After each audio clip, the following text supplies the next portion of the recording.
my sister, and my whole extended family appeared, followed by my kindergarten teacher, the ice cream man who drove up and down my street in the summer when I was a kid, my childhood friends. They were all there in their innocence. The girl down the street who leaned over my wheelchair and pressed her lips against mine, delivering my first kiss. All the heroic school teachers who came to my house and got down on the floor next to me to teach me math, science, history, and English as I was wrapped in bandages and reeling in pain as a child. With each passing slide on the screen, my heart felt unconditional love and complete forgiveness for all those who I felt had ever wronged me. If this was it for me, I would not leave this world with anger in my heart. Now the images were flying by so fast. It felt as if I were viewing the entire collection of the Sean Stephenson Times on microfiche. You younger ones don't know what that is. Faster and faster it went by. Boston Bill, Janine, Dr. Young, Tony Robbins, President Clinton. Oh God, please slow down. I'm not ready for my life to end. Now I was seeing images of my adult life. College professors, therapy clients, speaker colleagues. And they just kept coming. The pictures were so bright they were burning ghost images into the back of my mind. And then, the screen in front of me curled along the edges, lifted off the wall, and wrapped around me a full 360 degrees. No matter where I looked, there I was. The images were swirling around me, leaving me in the eye of a memory cyclone. Then all my buddies, brothers from other mothers appeared, followed by every girl I'd ever loved as a friend, or dated, kissed, cuddled, who were now surrounding me. Then a sea of unfamiliar people showed up. There were thousands of them. Who were they? Why were they appearing in this sacred moment? With a shock, I realized they were the thousands of people in my audiences over the years.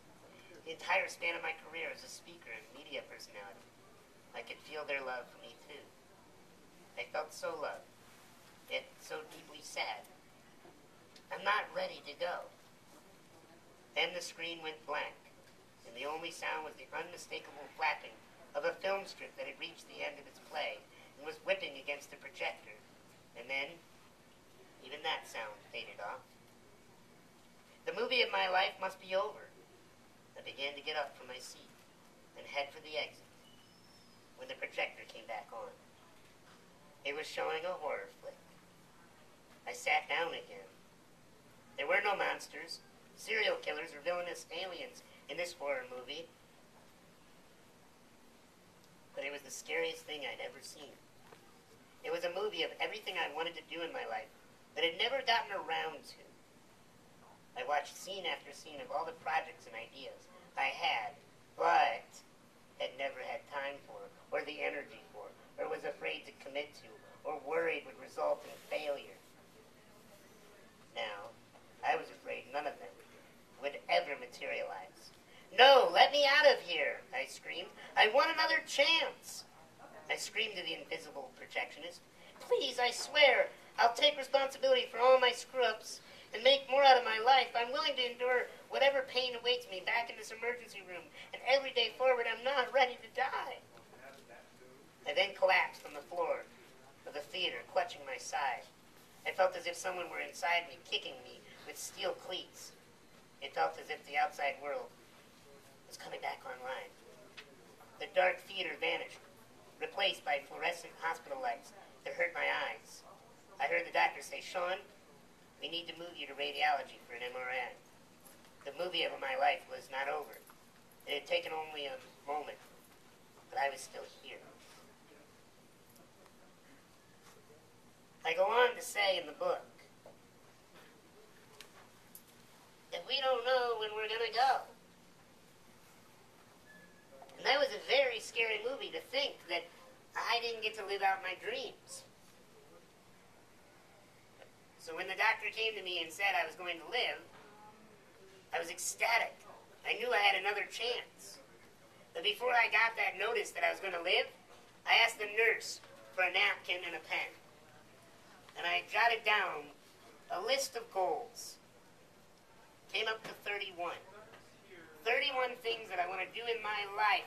I prayed to God, God, if you let me live, I will go out and do these things. Please, give me another chance. And I got another chance. Some of those goals were things like write a book to become a bestseller, get a television show, throw out the first pitch at a Chicago White Sox game. If you read the Tribune, you see I'm on track. And one by one, as my life has progressed, I'm working on scratching these things off my list. Have you seen the movie, by raising hands, if you've seen The Bucket List? Right? The Bucket List is a great movie. It's about making that list. If you're concerned about your health, I understand. If you're concerned about your finances, I understand. Your relationships, your future. Look, we're all wondering about that. The thing is, if you keep focusing on what you're afraid of, you're getting further and further away from what you want. You need to put all your attention on what's important, on what your goals and your visions are. I hope tonight, before you go to bed, you make a list. You make a list of things that are important that you've been putting on. People that maybe you need to forgive, not so that they get forgiveness, but so that you are set free. Places that you need to visit. That you say, I'll go there when. We don't know if you have when. The things that you want to do. If you don't like your career, I'm here to tell you, you live in America. You can get a new one. It's going to take you effort. It's going to take you time. But you better start the process. Because if you don't love what you do to make money, that's not making a living. That's earning cash, and probably cash that's not enough. You need to start earning a living by living your life.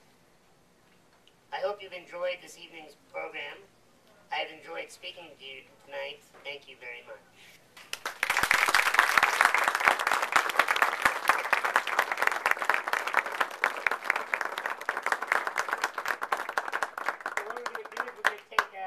Questions, and I'm going to answer them quickly, and we're going to have people line up. We're going to do a book signing here.